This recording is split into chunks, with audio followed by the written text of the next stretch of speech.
Hello, everyone. Welcome back to episode 2 of the Monday Morning Quarterback Show.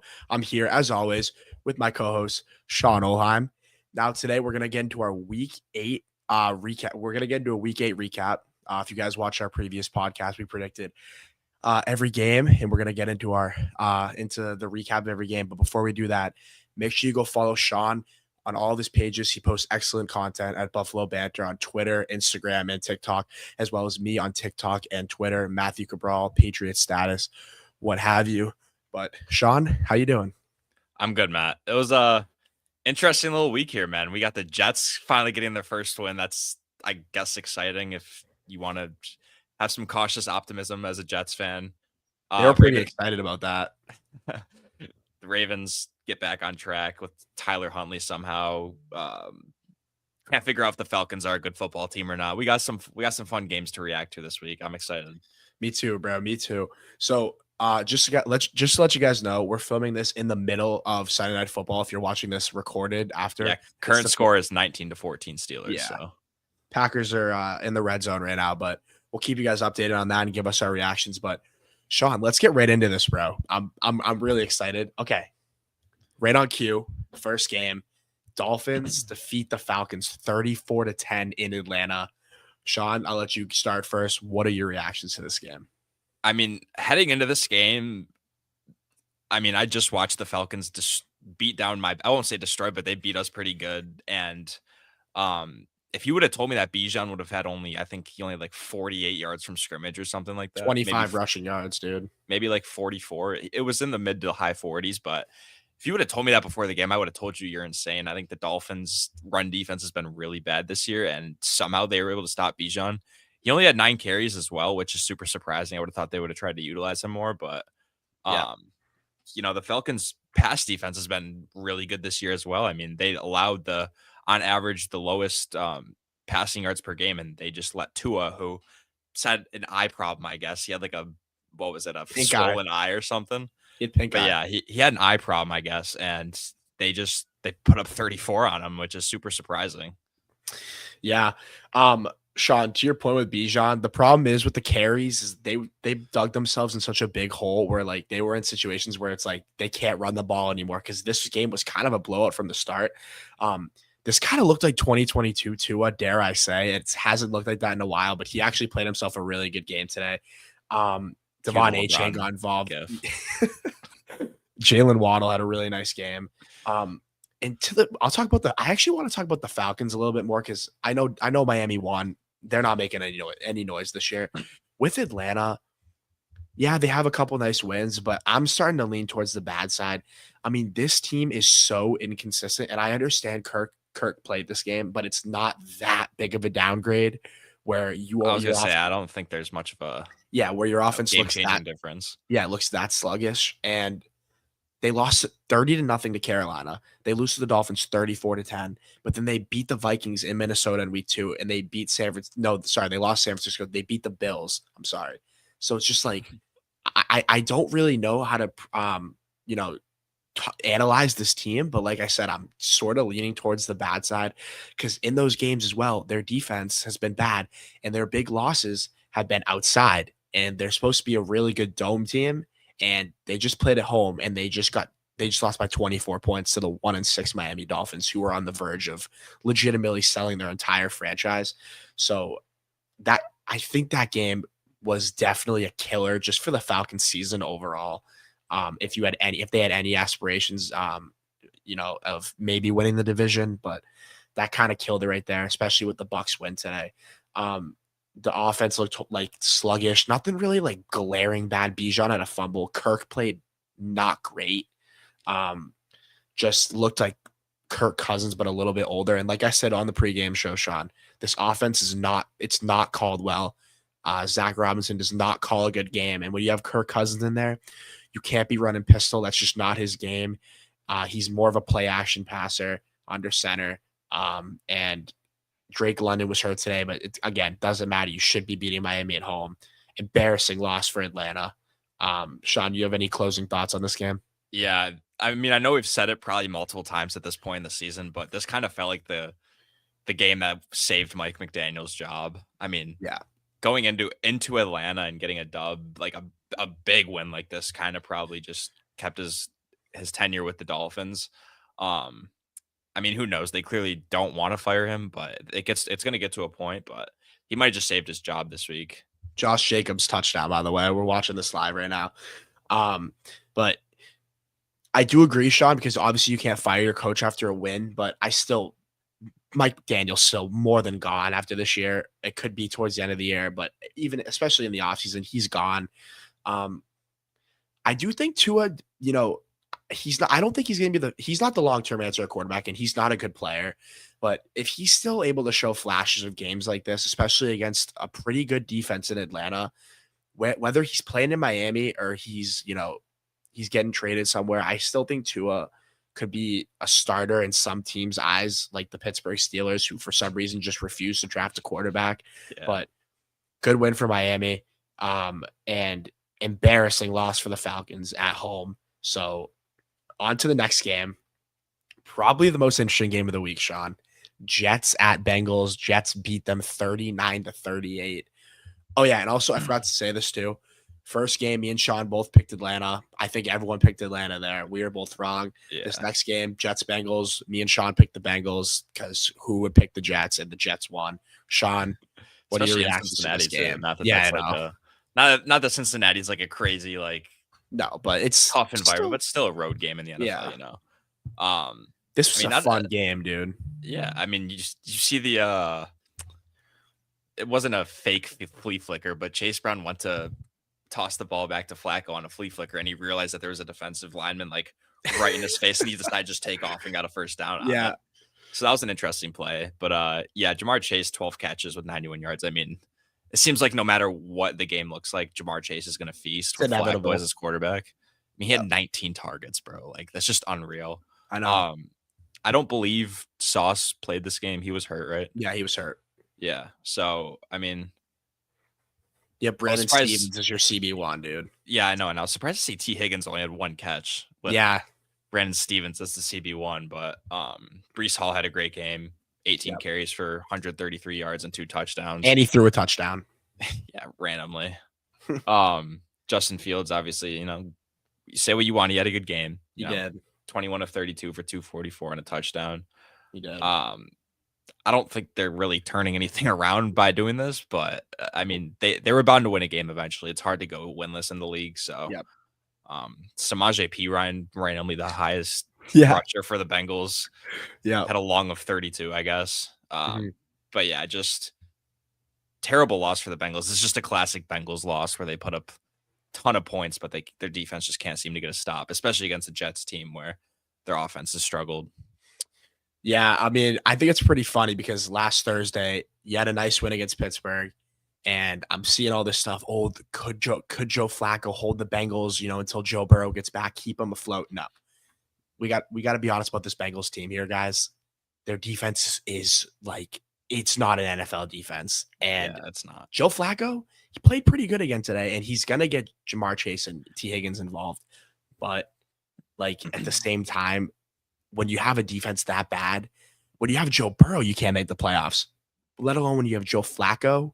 Yeah. It's never going to go well. So, especially just with the Bengals division, just even when they play a team like Cleveland, with just a tough defense, I don't know. I just don't see Cincinnati going anywhere this year. And even when Joe Burrow does come back, they're just not a well-rounded enough team to make any noise. Unfortunately, they just haven't built that team properly whatsoever. It just goes to show, okay, it's great, and Jamar and T are awesome.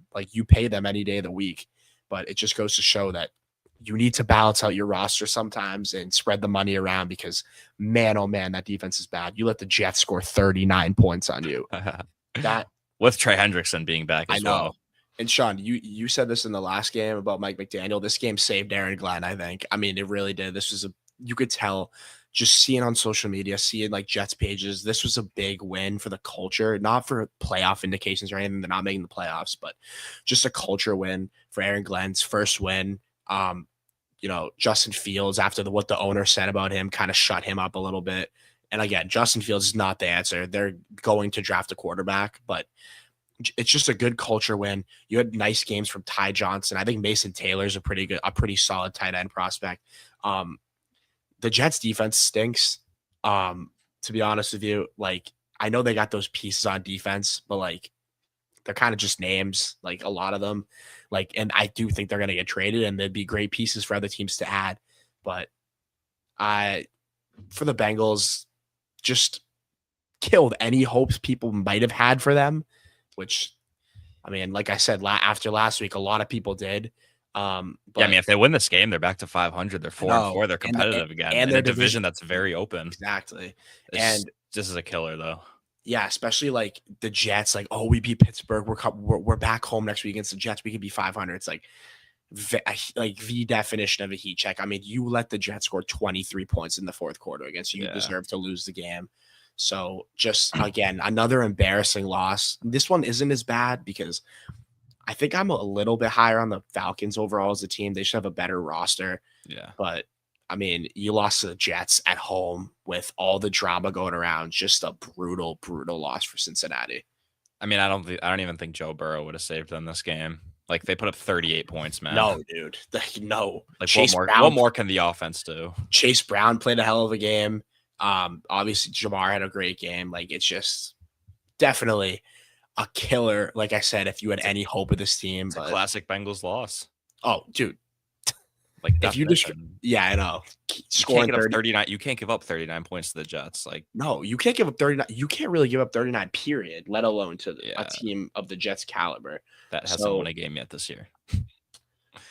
Again, me and Sean 0-2, but we're gonna pick it up here. Those were two games that nobody. I promise you, no one's picking the Jets or the Dolphins, bro. No one picked them. It's okay. We're gonna start heating up a little bit here. Let's get into this game, Sean. Let's go. 6-2, baby. Pats beat the Browns 32-13. Sean, no, you start this one off. You're the Patriots fan. Okay.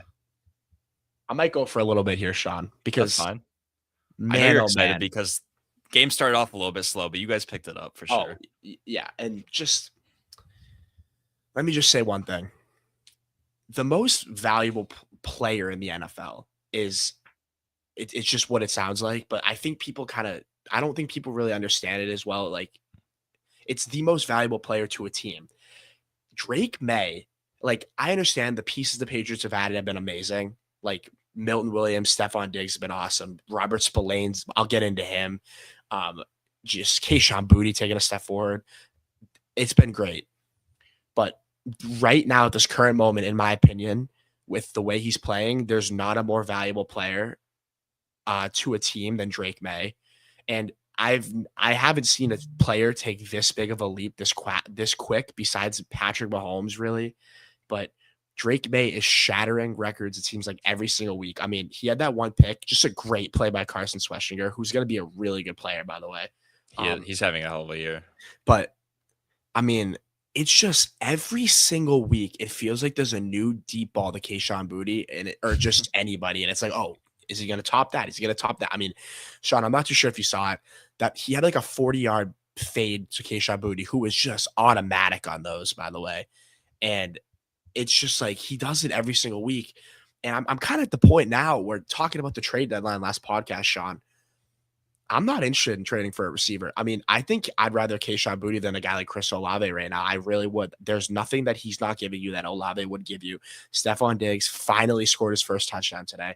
It wasn't even him today. It was Mac Hollins. Mac Hollins with 89 yards, man. Dude, this is what I love about this team. They're balancing it out, but nobody's complaining. They're all having fun. The energy on the sideline's amazing.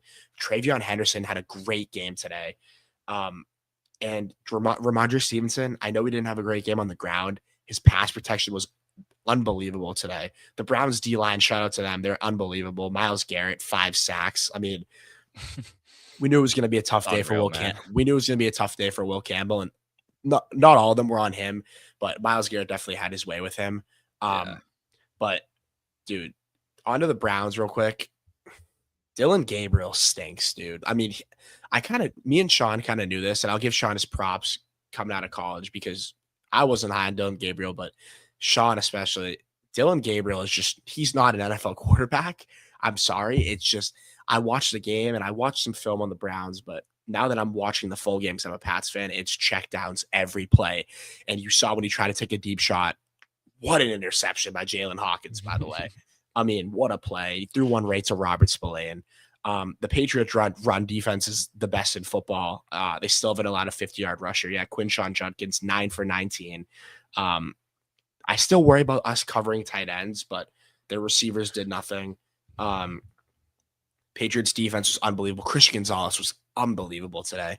And the Patriots handle business, but the noise around, oh, they can't win against good teams or good defenses. I don't want to say the Browns are a good team. Good defenses, that can end because the Browns defense is elite. They've shut down offenses this year pretty much every single game. Their offense just isn't competent enough to win games, but I'm just so impressed with Drake, man. We talk about him every week, but it's just he's given us more and more reasons to. And I couldn't be happier, dude. I really couldn't. Yeah, I'm just gonna touch back on Dylan Gabriel for a second. He just like when you think of a quarterback, like that's your captain, that's your leader. Like you look at Dylan Gabriel, he just doesn't like he doesn't give like that aura of like a core. Yeah, I know. Like I know what you're saying. like, Yeah, like when you're in the huddle with him, there's no way you're like, okay, yes, I trust this guy. He's gonna lead us to a like good drive. Like it's just like yeah. He just doesn't bring those vibes. And I mean, it kind of showed today that like if you can stop Judkins on the round, they really have no passing game at all. Like Judkins had 9 carries for 19 yards. Gabriel had 156 yards, two picks. He had 2 touchdowns as well, but one of them was like a jug time, like end of the game. Yeah, and even that passing touchdown to Harold Fannin. I mean, we touched on this before we went live too, but like it looked like a horrible pass. Like it was just wobbly and it barely even got there. It was just, I don't know. Like I haven't watched Gabriel like, you know, that in depth, but like you mentioned, like check down guy, like if you that's not the kind of guy you want, like extending the field, like getting the ball downfield. Yeah. The one, I guess, positive I'll take from the Browns is that they might have found a little bit of a hidden gem in Harold Fannin. He's had a really good year this year, added a touchdown today. Obviously, he was their leading receiver. He's been their leading receiver multiple times this year. I think that he's been really solid. Especially in a room with a guy like David Njoku, who I'm surprised he's getting, you know, as many targets and having as much success as he has. But yeah, it's great. Myles Garrett, he's forced to be reckoned with, dude. Like he doesn't matter if you put up Evan Neal or Trent Williams, like no one's going to be able to stop him consistently. And obviously, having a rookie left tackle against him today was a struggle. Yeah, I mean, just to touch on Myles Garrett real quick, he has this Euro step move on like twists or just like to break to the inside. And it is so nasty for a guy that's 285 pounds that he's that fat. Dude, Drake May is one of the fastest quarterbacks in the NFL, and he caught him in the backfield. That was one of the sacks today. But I just can't say enough good things about this Patriots team. Everything is going right. It seems like you're getting a big play from Pop Douglas every single game. Kayshon Boutte's catching 3 to 4 big passes a game. Stephon Diggs, he didn't even have to do much today, and he's finally scored a touchdown. Travion Henderson looks like he's back, or looks like he's here. Excuse me. The tight end. It's just the offense as a whole is great. Shout out to Josh McDaniels. He's done an excellent job, and the Patriots get it done in Cleveland, 32-13. I mean, at Gillette, 32-13. And they're rolling right now as the 2 seed in the AFC. So let me just get back to this. Okay, Sean. Next game, by the way, we are correct on that one. Next game, we were also correct on.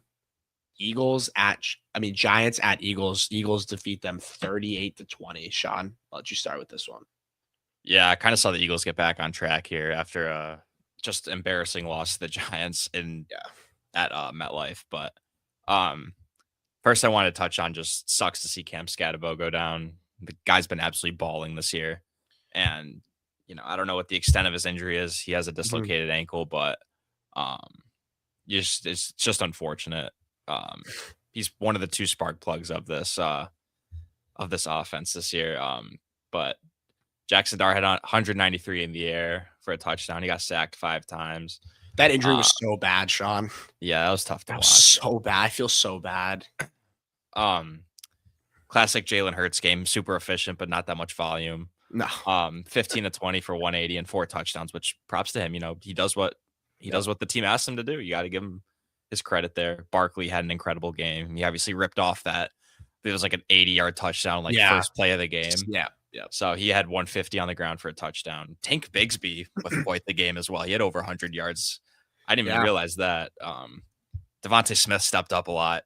I think that kind of just showcased how good Devontae Smith is, and that, like, even though the Eagles' passing offense is not like elite by any means, I'd say, like, Yeah, but just with throw him how on a little team. volume. Yeah. But like, if he was on a team where it's an air raid type of offense, like, he would be one of the better receivers in the NFL. Not that he already isn't, but Mhm. his numbers would kind of prove that.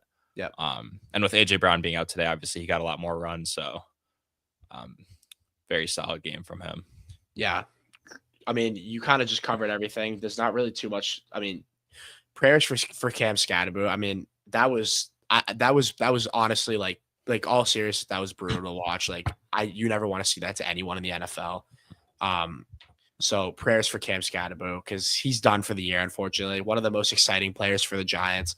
Another decent game from Jackson Dart, especially in a tough situation. Not as efficient today, took some sacks, but overall, pretty solid game. Again, he's given the Giants some sort of life. So, like, that's all you want to see at this point. Because, again, the Giants are making the playoffs. Their schedule is just unbelievable. Yeah. Just a classic efficient Eagles game. Saquon looked really good today, which is good to see because He got hurt too. Yeah, exactly. And the report came out and said he could have came back if it was a close game, which is good for him. But this is a game you want to see as an Eagles fan for Saquon. Just see him go back to normal form because, he hasn't looked like himself Really needed a game last like year. this, Yeah, he did badly. And so did the Eagles, quite frankly, going into a bye this week. Yep. So good showing from the Eagles. Just a classic Eagles game. Me and Sean both predicted they were going to kind of put belt to the Giants this week. It just never felt like a game the Giants could compete in, especially. I didn't see the Giants beating the Eagles twice in 1 year. No. There's just no way. Especially like with the Giants' lack of like weapons without Malik Neighbors and Cam Scatterbo now, like it's Could be an exciting offense next year, but it could, yeah. For the time being, it's not. Yeah, and not great. Just like I said, classic Eagles win. Nothing really too much to say here. Good win for the Eagles. So me and Sean both correct on that. So I believe what are we we're 2-2 right now. Next game, Sean. Bills defeating the Panthers 40-9 in Carolina. Take the stage here, buddy. Yeah, this was refreshing to see. Like, we desperately needed a game like this. Absolute beatdown, and it wasn't even just the offense. Like, the defense played incredible. I forget how many turnovers we forced. We had 1 pick, 2 fumbles, so 3 turnovers. But yeah, just honestly a defensive masterclass. I'm not gonna overreact by any means because Andy Dalton was the quarterback, but in terms of run defense, like, I thought we looked a lot better. Dowdle ripped off like one, I want to say 25-yard run, but other than that, like, just like held them down very well. Cole Bishop made a couple really nice tackles. Max Harrison played like 33% of snaps, but it's good to see though. Yeah, but exactly, and he was also like very sticky in coverage. He had a really nice tackle on Jimmy Horn where it was like kind of a screen pass, and Taron Johnson kind of took 2 of the guys that were trying to block, and Harrison just came in and lit him up. So that was really nice to see. Bills had 7 sacks today. I am concerned of all things to be concerned about. This is it. It's the pass game with Josh Allen, which is kind of surprising, but obviously Khalil Shakir had a great game, 88 yards and a touchdown with a long of 54. But most of those came after the catch. Like, it's not like Josh was slinging it downfield by any means. This team they need someone that they can rely on, that can get open, create separation and all that stuff down the field. It's just, it seems like every game recently, like, Josh is just running for his life back there, and he just can't seem to find anyone downfield. I think Kincaid only had 1 catch today for 23 yards. I was expecting a lot bigger of a game against the Panthers team that's not that good against tight ends, but if they can get a wide receiver one, I don't know who they might go after. I don't know if it's a Jacoby Myers. It doesn't sound like Olave is really on the block, according to the Saints. No. It doesn't sound like they're too interested in trading him. They are trying to. And Shaheed had a tough game today. Yeah, and they're trying to extend him, but I don't know. It's if you would have told me coming into this, I guess, middle of the season that the pass game is this thing that's struggling the most, I would have told you you're crazy, but that's just where we're at. Yep. I think this team desperately needs a receiver, but James Cook was the freaking star of the show today. Yeah. 216 yards. I believe that's the most by a running back this season. Had 2 touchdowns as well. Ripped off a 64-yard touchdown, which is really nice. Ray Davis got in there a little bit. Didn't really do anything that impressive, but didn't really have to rely on Josh that much on the ground either. Yep. He did have a 2 touchdowns. Yeah, he had a couple of push touchdowns to pad the stats a little bit, but yeah, James Cook definitely the star of the show. He's definitely the engine that keeps this offense going. I'm super excited that we extended him. Yep. So what my main takeaway from this game is, like, if it wasn't already clear enough, James Cook is not even like a question the most important piece of this offense. Take Josh out. Like, he's really good. Like, just to keep it simple, he's really good. His vision is so good. And when he gets to the second level, it is hard to take him down. If he's one-on-one with a safety or a linebacker in the open field, it feels like he's just never going to get tackled, unfortunately, for the other team. But he's really, really good. He's been a little quiet the past couple of games. So this was a good opportunity for James Cook to get back on track. Just amazing, quite frankly, 216 yards for James Cook. I'm worried about the receiving core, as weird as it is to say, because you guys did win 40-9, but like, it wasn't thanks to the pass game though. That's for sure. No, yeah, and it's not Josh, because for obvious reasons, but Shakir had a nice game, but he did what we all knew he could do, which is yak, and that's what pretty much carried his yards, which was that 54-yard touchdown, which is a great play by Khalil Shakir. Great play. But like, I don't want to take anything away from him there, but Keon Coleman I'm sorry, he just hasn't been great.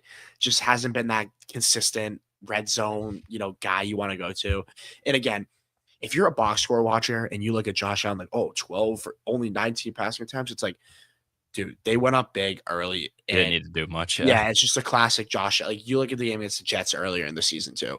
But I will say, regardless if it was Andy Dalton or not, it's a really, really good game for your guys' defense, because the Panthers' offense surprisingly hasn't looked that bad. And I think Andy Dalton, although Bryce Young, it might be a little better. I don't think it's that big of a drop-off. So you guys had your way with him. I mean, what a horrible end of half sack Andy Dalton took. What are you doing? And then, yeah, but McMillan did have a nice game though. He did. He did. Which again, was that Benford? Or yeah, it's not. I'm a little worried about Benford, but again, you guys won 40-9. Just talking about the Bills, like, by themselves, you guys needed a win like this really bad. And you guys got to, like you said, you got to Dalton 7 times, and you guys shut the run down. I mean, Hubbard only had 12 for 34. That's a really, really Dowdle should be getting majority of the carries. Dowdle's gonna get paid this offseason, but he brings more explosiveness. 100%. But good win for the Bills. Also, Michael Hoyt's a dog. He had a good game. Michael Hoyt's incredible. 1.5 sacks. He had a forced fumble. Or no. Nice. No, he didn't have forced fumble. He had a TFL with that as well. Yeah, did Josh Palmer play this game? No, he's hurt. Okay, I was gonna say he needs to step up. Okay. I mean, similar stat line whether he was playing anyways. So. Okay. Big win for the Bills. Me and Sean 3-2 on the week as of right now. Next game, Ravens beat the Bears 30-16 in Baltimore. So I want to say this. Me and Sean picked the Ravens on Thursday night, thinking that Lamar was going to play because he was a full participant of practice, and then randomly he gets shut down. So it's like, I think they're investigating that a little bit. I didn't really understand. I didn't understand that really. Like, I heard stuff that the NFL might be looking into that, because there was definitely some suspicious stuff going on there. I don't know how you're a full participant on the practice before the last practice of the week, and then you just magically are not playing. I don't really understand. Yeah, it doesn't seem, something's a little sketchy there for sure. Yeah. So the Ravens found a way to sneak out the win with Snoop Huntley. He actually had a pretty good game today for what he's done in the past couple of years. I want to highlight one other thing in this game, though, and I want to make this a talking point. How much longer? And again, it's year 2, and I don't want to act like, oh, I'm just this Drake May biased fan. Sorry, Tommy. I'll check the chat. I'm sorry, bro. Sorry. And we stopped soon. We beat the Bills. We did stop James Cook. That was probably his worst game as a Bill. And then, or of the year, sorry. And then, do you think Jalen Hawkins is top 10? No, I don't. But he's had some big plays this year, dude. Sorry, bro. Back to the Bears Ravens game. How much longer are we gonna keep saying Caleb's talented? Because like, I know the Bears are 4-3, but like, if you really watch the games, like Caleb hasn't been good this year. Like, he really hasn't. That pick was like triple coverage he threw, or into triple coverage. They had a fourth and goal, and he had DJ Moore. I'm talking like nobody even close to him in the back of the end zone, and he completely missed him. So I'm starting to almost hit the panic button on Caleb a little bit, because the problems coming out of college we haven't really seen fixed yet. He's still erratic with the passes. He's inaccurate. Sometimes has happy feet in the pocket. Only took 1 sack today. And we've kind of seen a lot of these other quarterbacks grow out of their college issues. Even Bo Nix, I got to give him credit where credit's due. We'll get into him a little bit later, and especially Drake coming out of last year, who has just completely, the inaccuracy is gone. He's the most accurate quarterback in the league. But that was a concerning game for the Bears when they could have taken a 2-game lead on Minnesota and been 5-2 against a Ravens team without Lamar. So it's just like a brutal missed opportunity for the Bears. And for the Ravens, Derrick Henry wasn't super efficient, but he had some Derrick Henry-esque plays today that we haven't seen in a couple weeks. And Snoop Huntley played a pretty good game. And just a good win for the Ravens slightly keeps their playoff chances alive.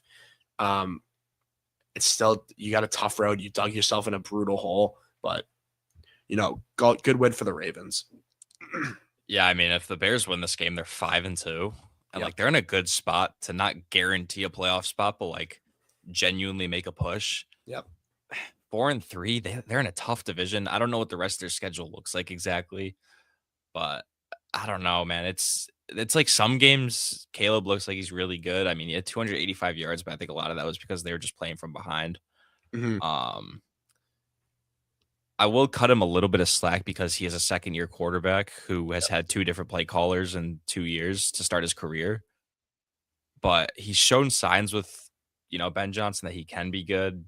I think Rome Odunze is emerging as their wide receiver one. He's been incredible.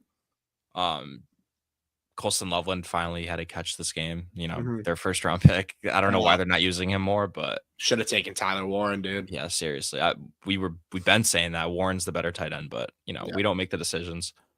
I don't know. I'm not hitting the panic button on Caleb, but there's definitely maybe some conversations that need to be had because he's just not getting it done. This is a game that they probably should have won. Especially against the Ravens defense, who have we don't even need to react. I mean, they've been putrid this season. You scored 16 points on them, and let up 30 to Tyler Huntley. Up 30 to Tyler Huntley, and Derrick Henry didn't even have that great of a game. No, he had 71 yards on 21 carries. That's not efficient at all. It's pretty much like 3.5 a carry.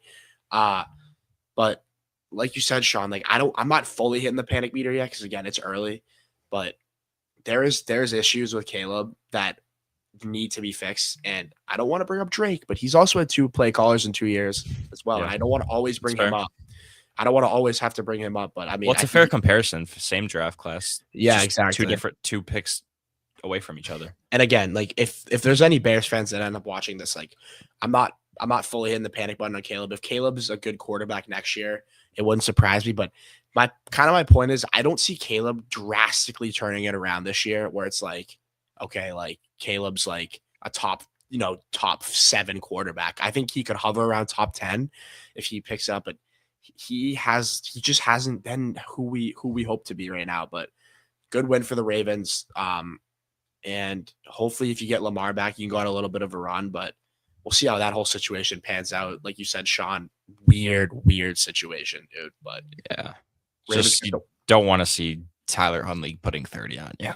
No, that's like Just yeah, not good. the Bears defense is it's just not good. But so Sean, I believe that puts us at 5-2 right now. Next game, another hot take that me and Sean called. The Texans beat the Niners 26-15. And I had a feeling about this game, Sean. I'll let you start with it. Just what are your overall thoughts? Yeah, I mean, CJ Stroud, probably his best game of the year so far. Guy Yeah, was slinging the rock around tonight, 30 for 39. That's an incredible completion percentage. Over 300 yards. He had 2 with touchdowns. no Nico Collins, by the way. Yeah, no Nico either. I mean, I'm shocked that their offense is doing better without Collins, but whatever it takes, I guess. Xavier Hutchinson is their Yeah, leading pass catcher for the day, so that's certainly surprising. Christian McCaffrey, he's been great in the pass game, but like in terms of like just strictly running the ball, he hasn't been inefficient. incredibly efficient. Like he had 8 carries for 25 yards today. Like Yeah, Mac Jones had 2 less rushing yards than him today. Like it's I don't know. yeah. He's obviously having a great year. The guy is like almost I'm not sure exactly what he's at. Maybe like almost 600 receiving yards. It's close, dude. It's It's really around there. close. But yeah, I mean, they had Juwan Jennings this week, Kendrick Bourne. I know they're still down a lot of guys, but I don't know. They're still 5-3, so they're not in a bad spot. But this is a big win for the Texans to, Yep. you know, not put them back in playoff conversations just yet, but get back on the right track, beat a playoff caliber team. Yep. Woody Marks had a great day as well. This was a good win for the Texans. This was a big one. It was. And Sean, my biggest takeaway of this game was we're starting to see the Niners really need Brock Purdy. Mac Jones had a nice little run, but he hasn't been great. He's starting to, teams with backup quarterbacks, they could be spark plugs because teams don't have a lot of film on them. Once you start getting a couple Kind of like games what we saw with Huntley. or Bailey Zappi back in a couple of years ago. But Yeah. once you start getting some, or like Mike White with the Jets, once you start getting some games out and some film out, you start to figure it out. And especially Houston's defense, which is elite. Shout out to CJ Stroud. The O line, 0 sacks. Gotta give it to the line today. And the running backs were good today. Woody Marks had some nice runs today.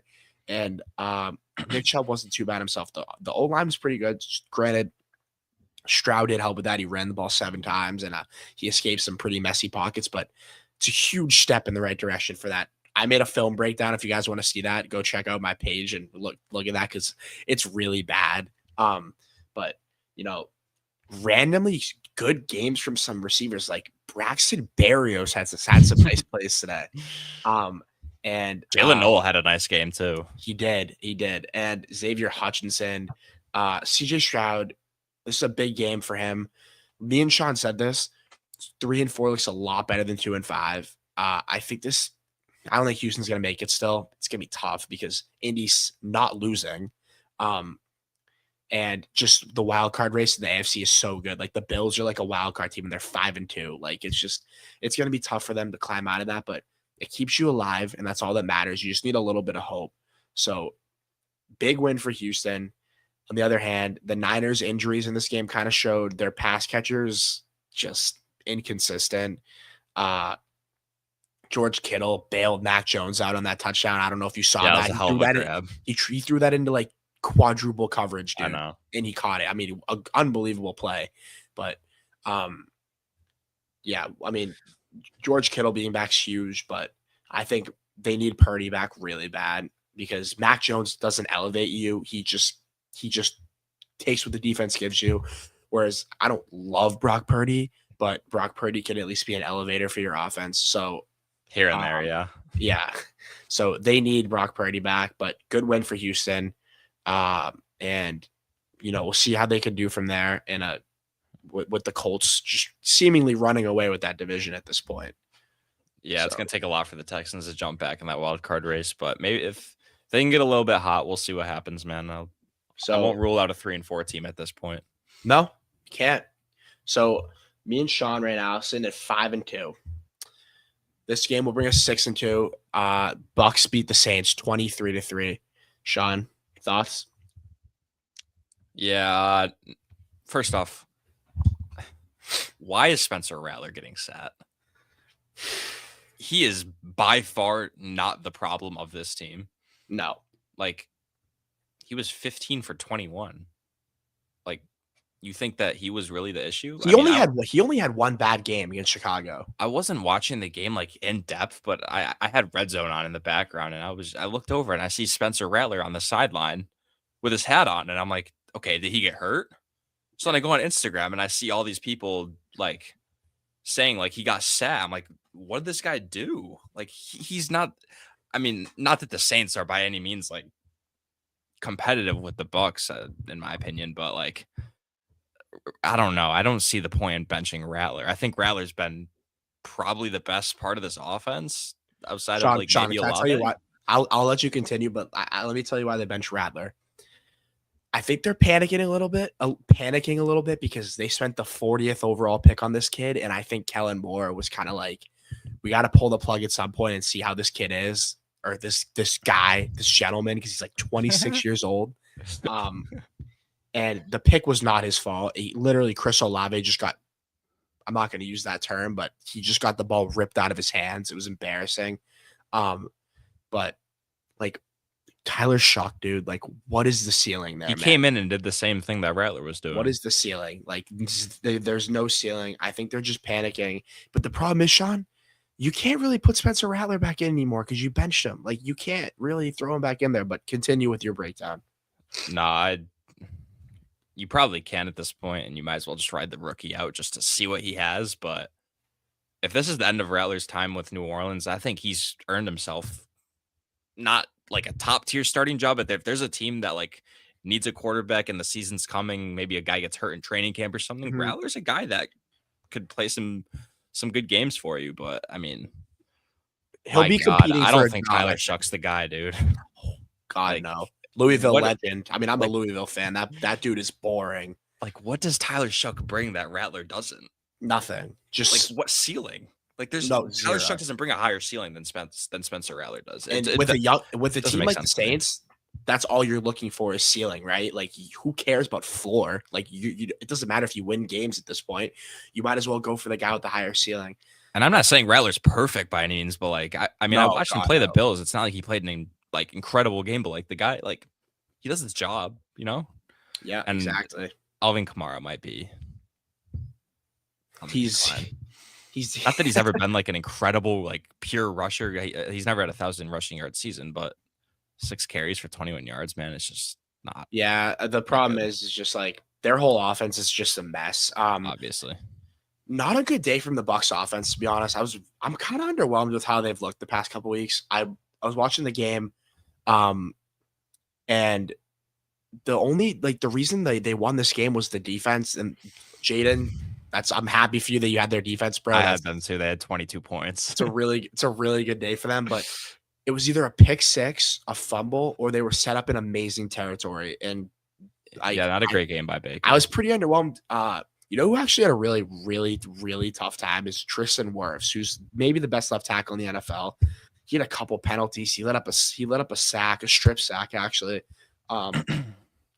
But again, he's not a guy I'm worried about, but they're missing their weapons really bad. Man, do they need Bucky Irving. Man, do they need Mike Evans and Chris Godwin. Because Emeka Egbuka, as talented as he is, I think he was benefiting a little bit off having, because he's a rookie. He's going to be a superstar, I think, one day. But he definitely was benefiting off of having 2 veteran sound receivers in front of him. And we're seeing now he's kind of, again, I'm not worried about him. He's going to be a great player. But you don't want to rely on a guy like that to be your wide receiver because he's not like an alpha, like skilled player. You know what I mean? Like he's not like a Chase or Jefferson. Not yet. Not yet, exactly. So, but underwhelmed with the Bucs offense, to be honest. The Saints are just a dumpster fire. And Chris Olave, like, I feel like he's just he's a very talented player. I just feel like he's a very soft player. He fumbles a lot. He gets the ball knocked out of his hands a lot. That pick, like I said, he literally had it in his hands, and Antoine Winfield literally just ripped it out of his hands, and it was an interception because he never came down and made a football move yet. So, and it's Rashid Shaheed had like 2 fumbles today. One of them got taken back, but the Saints, I wouldn't be so sure of signing Olave to this long-term deal if they want to, where if you can get a second round pick for him from a team like Buffalo, because if you guys did pick him up, that'd be a great move. He's, like I said, he's talented. I think he needs some coaching help, but I think the Saints, And a quarterback. he's, I don't think the Saints should be so sure about just automatically locking this guy up when you could maybe get a second round pick and you could draft a player just as good as him For a team that needs to rebuild too. or exactly, or like, dude, they're so old still. Like, there's so many old players on their team, or just drafts a position of need, like interior line, just anything on defense, really. But Bucks, like nice, like good win, good defensive performance, but Like offense, they won. Exactly. You could say The offense the last couple of weeks has been pretty mediocre, but me and Sean are 6-2 currently. And here's where the streak ends because, man, oh man, did the Broncos kill the Cowboys 44-24. Sean, you could start off with this one. Yeah, that was a butt kicking. Broncos continued their dominance at home. They're now 4-0 at home. I mean, this Cowboys defense is just absolutely horrible. It's like, so bad. J.K. Dobbins had 111 yards. Harvey had that long touchdown run as well. I mean, Yeah. Knicks had a great game in the air. Besides that one pick that he threw, that was a horrible pass. But RJ Harvey had 3 touchdowns. yeah, I mean, just a good old fashioned butt whooping, I guess. Joe Millen came into the game for the Cowboys. Threw a dot. Bad game from Dak. Broncos defense was just giving them fits. I mean, Lamb and Pickens both had solid games, but this Cowboys defense, they're talking about needing help at like the edge and the D-line position. It's like not just that, brother. You just traded one of the best, if not the best, edge rusher in the NFL. Yeah, I Like, know. it was in your hands. I And you know. got rid of him. I understand that he would have costed God knows how much money, but like, bro, you had him on your team and you could have theoretically paid him, Yeah. but you chose to get rid of him and move on from him. And now that's one of the positions of need. It's like classic Jerry Jones move. As you mentioned before, Kenny Clark's been horrible as well. Yeah. I love how they're calling teams about, like, they're calling like Max Crosby. Yeah, it's like, bro, you had a player that was just as good, if not better than him. It doesn't, dude. It really is mind boggling because it's like you just got rid of Micah Parsons and you're calling the Bengals for Trey Hendrickson, who's on an expiring deal, and he's 31. Like, Yep. what? And Micah Parsons is having an unbelievable game here. By the way, the Packers they pulled away. They're gonna win this game. The Cowboys, this just goes to show Dak's amazing. I love Dak. This is by far his worst game of the year, but it's like quarterbacks are never going to be perfect. You just wish once in a while when your quarterback has a bad game, your defense can pick you up because you still scored 24. Yeah, I was about to say And that. Like, you gave up 44 points. Like, it's Yeah. it's like a repeating factor every single week. The secondary is so bad. They cannot play man coverage. They have to play like quarters coverage every single time because their cornerbacks, Kyer Elam, is a walking that guy is. Trust me, I'm fully aware. I know that guy is maybe the worst player in the NFL. They can't play cover one. They can't really play cover two because the defense gets taken off. The top gets taken off every time. They can't get after the quarterback. Their linebackers are trash. Kenneth Murray might be the worst linebacker in the league. I just there's not enough bad things you could say about this Cowboys defense. Even with Kenny Clark, he looks old. I don't think he's done literally anything this year. I don't even think he's made that big of an impact in the run. Saw J.K. Dobbins have 111 yards today. And Also, was Jake Ferguson just not playing football today? he played, but He had 0 catches. he's been amazing this year too. I know. He's but- been like he's like, I say this fantasy wise, but like he's been one of the best tight ends in the NFL, and he had 0 catches today. With tight ends, like you could kind of bring up fantasy because like but like again, he's not a good blocker or anything, but who cares? But you brought up, it's so funny talking about it. I could literally, it's like when you talk about like theories that like don't make sense in your brain, like, and you can go on and on about and talking about them. It's like it's like that's how it is with the Micah Parsons trade because it's like, dude, you are calling teams for a superstar edge rusher. When you had him. Dude, you just had one. Not only was he a superstar, he was the guy was a top 10 player in the NFL. No doubt. You see how big of an impact he's making for Green Bay. Jerry Jones, the fact, and again, no one has power over him, so nobody can say, "Oh no, you can't be the GM anymore." Because until the guy dies, I'm sorry, until he leaves the organization, that's your GM. And my God, he's bad at it. They don't pay free agents. Their defense, it's so bad, and I feel so bad for Dak. They're wasting his career.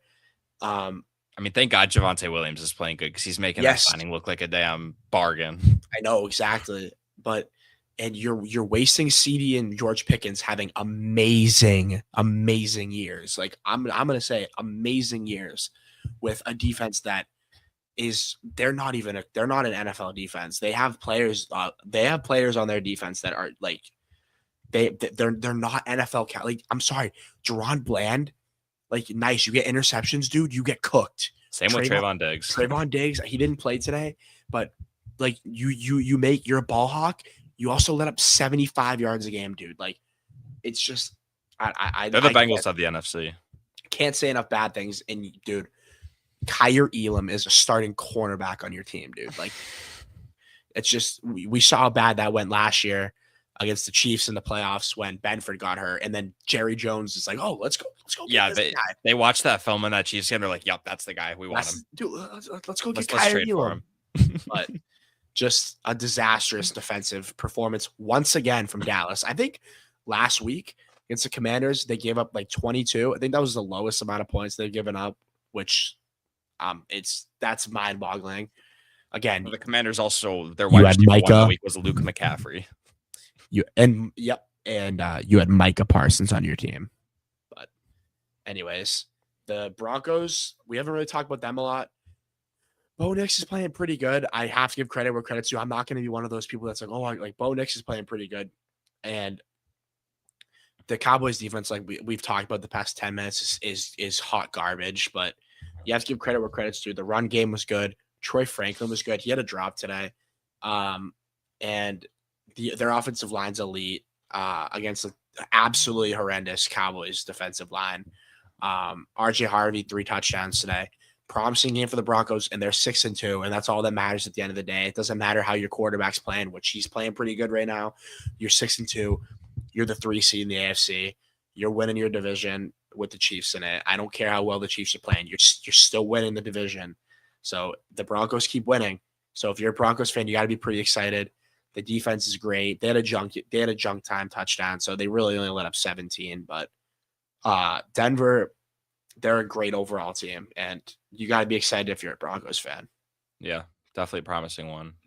Outside of that one interception, Knicks threw had an incredible. Yeah, that game. was a really bad pass. That was bad.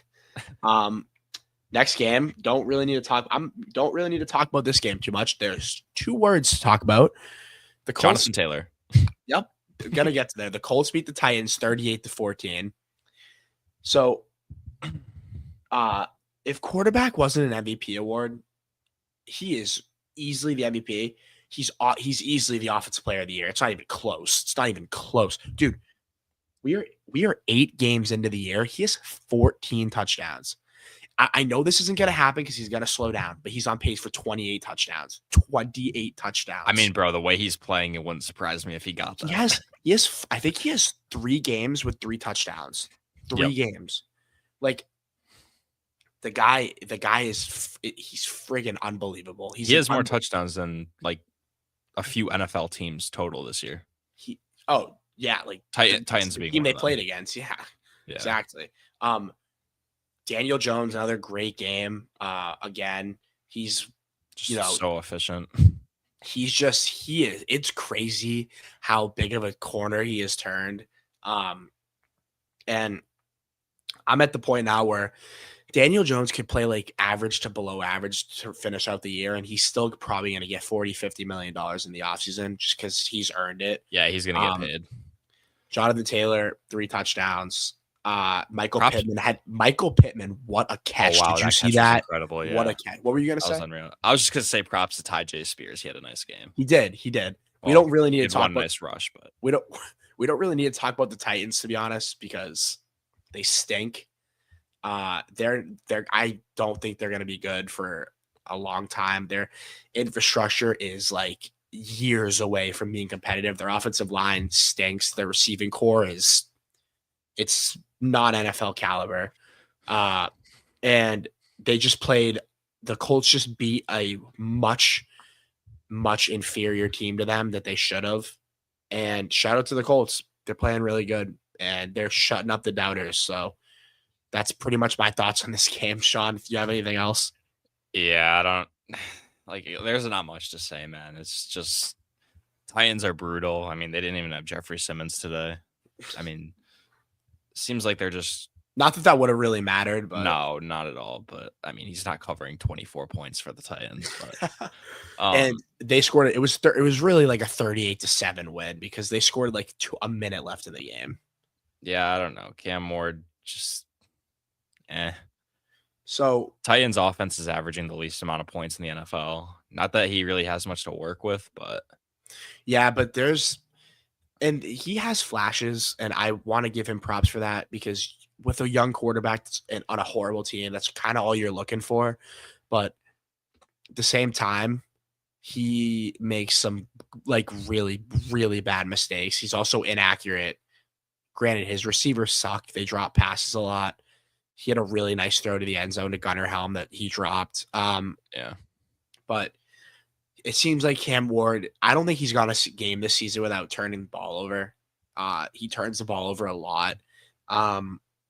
So that's going to do it for the games that are there. We can kind of predict what's going to happen with this Packers-Steelers game. The Packers are winning right now 35-25 at the 2-minute warning, and they're just in kneel territory right now. So we both picked the Packers in this one. Me and Sean had a pretty good week.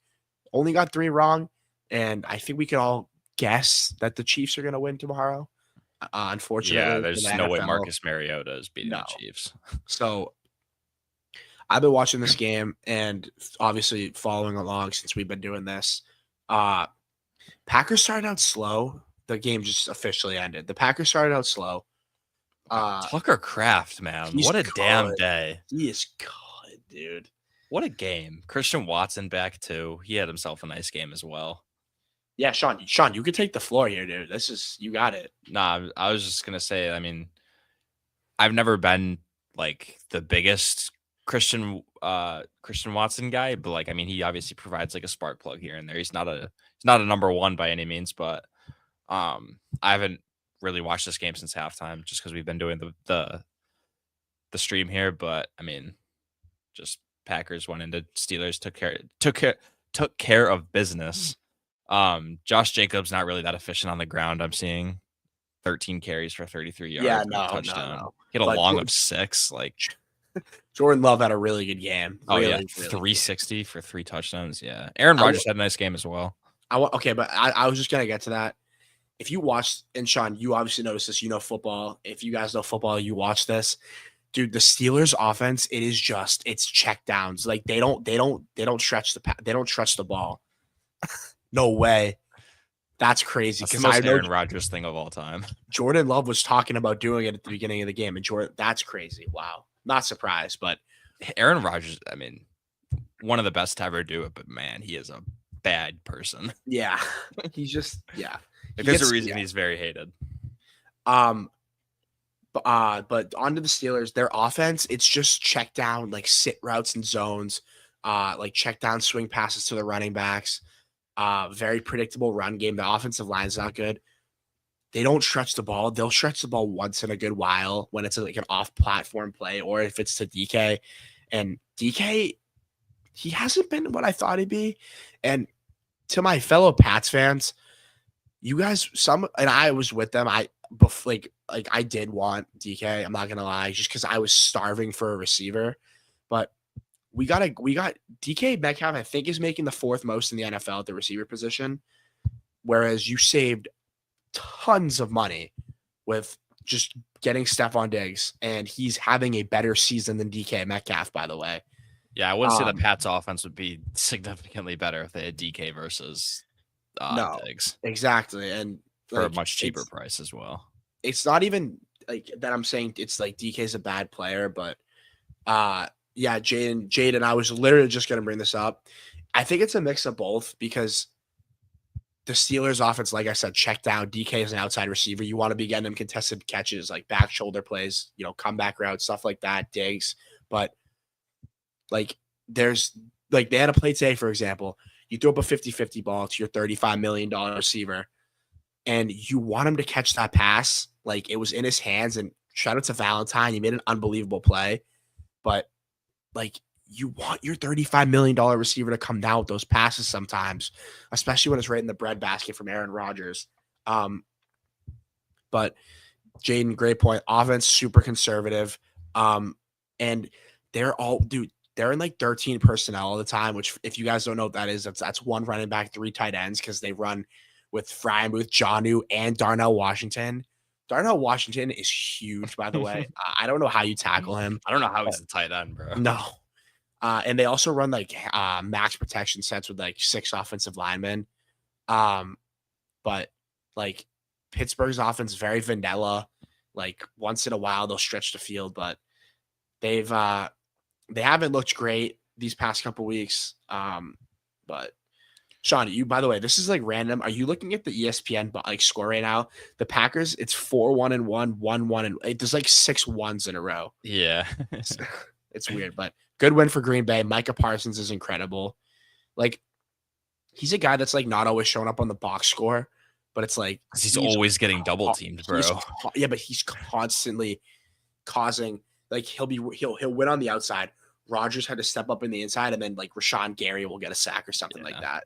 So, guess who could have had a guy like that?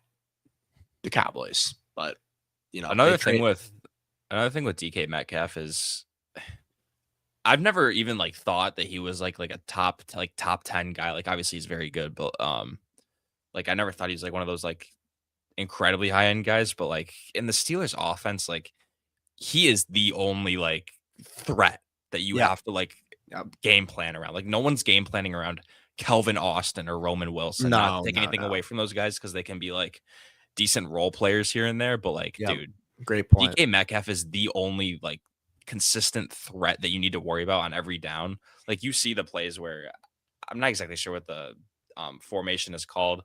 There'll be like a quarterback and the running back, and then there's just one wide receiver on the outside. It's typically like run plays or like a quick slant to the guy, but DK Metcalf is literally that guy every time. Like they don't have like the Steelers are a team that are probably going to be buyers of a wide receiver at the deadline, which God knows they need it. I could see them getting a guy like Jacoby Myers or something, right? Like they need another guy that can be like someone that other teams have to worry about. Yep, 100%. And like you said with the game planning, DK is the only receiver on that team that's like established. So it's like when you look at the Steelers every week, you look at their offense, you're game planning around the tight ends and DK, and there's no other receivers that you are game planning around. And I know they had George Pickens, but I don't really think that would have made that big of a difference because they're like the exact same player. But like at this point, dude, like Pickens has been way better than DK. Although I think George Pickens needs to get out of there because just didn't look like he was like seems a lot happier in Dallas. Exactly. Getting more targets consistently. Tucker Kraft, Sean, I don't know if he's tight end 1. I think Tyler Warren might be tight end 1 right now. Just overall, he's been like just as a blocker and just the way they use him. But as a receiving tight end, Tucker Kraft, he's been better than like McBride. I mean, granted, McBride has Brissett and Kyler, and I'm taking McBride in a second over him, like to start a team. But Tucker Kraft he's just a damn good player. So good win for Green Bay. Pittsburgh, Bengals are still only a game behind them, which is like crazy.